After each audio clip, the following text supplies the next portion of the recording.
ನಮಸ್ಕಾರ ಕರ್ನಾಟಕ. ಈ ಏನೋ ಗೊತ್ತಿಲ್ಲ, ಈ ನಿವೇದಿತಾ ಗೌಡ ಚಂದನ್ ಶೆಟ್ಟಿ ಬಗ್ಗೆ ಮಾತಾಡಬಾರ್ದು ಅಂದ್ಕೊಂಡ್ರು ಈ ಚಾನಲ್ ಅವ್ರಾಗಿರ್ಬೋದು, ಮತ್ತೊಬ್ಬರು ಮಗದೊಬ್ಬರು ಆಗಿರ್ಬೋದು. ಏನು ಗುರು, ಈ ರೋಡಲ್ಲಿ ಓಡಾಡೋ ಎಲ್ಲ ಈ ಸಾರ್ವಜನಿಕರನ್ನೆಲ್ಲ ಹಿಡ್ಕೊಂಡು ಮೈಕ್ ಹಿಡ್ಕೊಂಡು ನಿಂತ್ಕೊಂಡ್ಬಿಟ್ಟು ಇವರು ಡೈವರ್ಸ್ ಕೊಟ್ಟಿರೋದು ಸರಿನಾ ತಪ್ಪಾ ಅಂತ ಏನು ರೋಡಲ್ಲಿ ಹೋಗೋರು, ಜನಸಾಮಾನ್ಯರು, ಆಟೋ ಓಡಿಸೋರು, ಗಾಡಿ ಓಡಿಸೋರು ಎಲ್ಲರನ್ನೂ ಹಿಡ್ಕೊಂಡು ಕೇಳ್ತಿರಲ್ಲ ಶಿವ.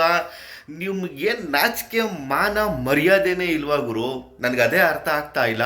ಮತ್ತು ಇನ್ನೊಂದು ವಿಷಯ ಹೇಳೋದಕ್ಕೆ ಇಷ್ಟಪಡ್ತೀನಿ ಸ್ನೇಹಿತರೆ. ಲಹರಿ ವೇಲು ಮಾತಾಡಿದ್ರು, ಒಳ್ಳೆ ಸ್ಪೀಚು, ಬೊಂಬಾಡಾಗಿ ಮಾತಾಡಿದ್ರು ಗುರು. ನನಗಂತೂ ಸಿಕ್ಕಾಪಟ್ಟೆ ಖುಷಿ ಆಯಿತು. ಏನಪ್ಪ ಅಂದರೆ, ಕರ್ಪೂರ ಹಚ್ತಾ ಇದ್ದಂಗೆ ಹಂಗೆ ಯೌವನ ಹೆಂಗೆ ಕರಗೋಗುತ್ತೋ ಹಂಗೆ ಕರ್ಪೂರದ ಥರನೇ ಯೌವನನೂ ಕರಗೋಗುತ್ತೆ. ಮತ್ತು ಇನ್ನೊಂದು ವಿಷಯ ಹೇಳಿದ್ರು, ಚೆನ್ನಾಗಿ ಹೇಳಿದ್ರು. ಇವಾಗ ಇವರಿಬ್ಬರು ಏನೋ ಈ ವಯಸ್ಸಿಗೆ ಡೈವರ್ಸ್ಗೆ ಹೋಗ್ಬಿಡ್ತಾರೆ. ಮತ್ತು ಏನಪ್ಪ ಆಗುತ್ತೆ ಅಂದರೆ, ಈ ಅವ್ರ ಅಪ್ಪ ಅಮ್ಮ ಎಲ್ಲಾದರೂ ವಾಕಿಂಗ್ ಮಾಡ್ತಿದ್ರೆ ಒಂದಷ್ಟು ಜನ ಫ್ರೆಂಡ್ಸ್ ಆಗಿರ್ಬೋದು, ಅವ್ರು ಇವರು ಕೇಳೋ ಕ್ವಶನ್ಸು ಒಂಥರ ಮಕ್ಕಕ್ಕೆ ಕೊಡ್ದಂಗೆ ಆಗುತ್ತೆ.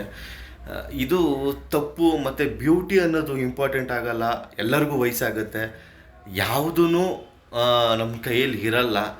ಚೆನ್ನಾಗಿ ಮಾತಾಡಿದ್ರು. ಇದ್ರ ಬಗ್ಗೆ ಅರ್ಥ ಮಾಡ್ಕೊಬೇಕು.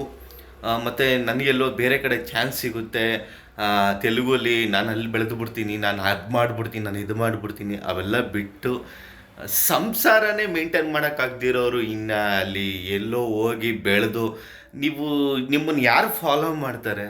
ಅದು ಇಂಪಾರ್ಟೆಂಟ್ ಅಲ್ವಾ? ನಿಮ್ಮನ್ನು ಯಾರು ಫಾಲೋ ಮಾಡ್ತಾರೆ ಹೇಳ್ರಿ? ನೀವು ಈ ವಯಸ್ಸಿಗೆ ಈ ಥರ ಎಲ್ಲ ಆದರೆ ನಿಮ್ಮನ್ನು ಫಾಲೋ ಮಾಡೋರು ಯಾರು?